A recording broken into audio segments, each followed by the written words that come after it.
It's Drew Hill in my bed. So yesterday I came across a video of Bill O'Reilly of Fox fame, the disgraced Fox the new Factor host, saying that he was angry with God. Now, supposedly he said that he was angry with God, and if he got to heaven, he would ask, why didn't God look out for me? Which struck me as particularly interesting because by all accounts you were a blessed man. You got to work at a network that didn't care about facts or truth or feelings, that wasn't particularly Christian, didn't care about being sympathetic or warm. It lied.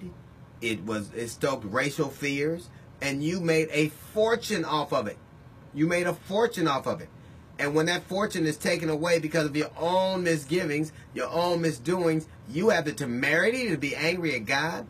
See, the problem with some people in America is that some people in America are convinced that God is not, we're not made in God's image. We have to remake him in ours. We have to make God and God, you know, some of us make God a God that we can respect and that we can love. Some of the things we do and that Bill O'Reilly particularly advocated for, some of the social things he did, some of the tax things he did, had nothing to do with Jesus, even though you espouse Christianity. Nothing to do. There was a war on Christians. There had been a war on black people since the time we came in this country. A war on women, a war on minorities. You spewed hate. And you got caught with your head in the cookie jar, or literally the cookie. And you're mad at God. You're mad at God for your own misgiving. You did it. You did it. You made a fortune spewing hate and vitriol and disrespect. And you lauded how Christ-like you were. How Christian you were. The Christ didn't care about tax cuts. He didn't want poor people getting their food stamps cut. He didn't want tax cuts for the wealthy. He didn't want health care taken away from people. You wanted that. You created God in your image. Even when Jesus was being persecuted, when he was being crucified, he never got mad at God. He asked for forgiveness for the people that were doing it to him.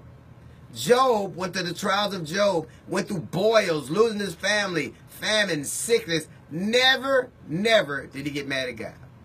So apparently, what some privileged white men do, the thing you have to do to get them mad at God, to make them curse God, to make them angry at God, to make them question God, is not take their wealth or their health or their family or their mind.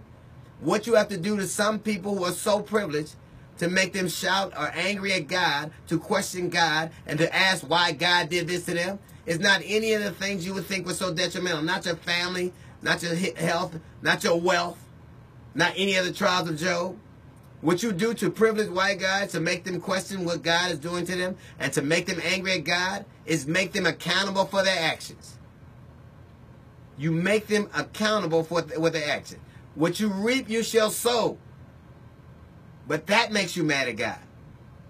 That's a shame, because some people in this country don't believe that we are made in God's image. They make them in theirs. That's a little note from the GED section. We got the Jazz Report coming up in 15 minutes. It's the D.L. Hughley Show.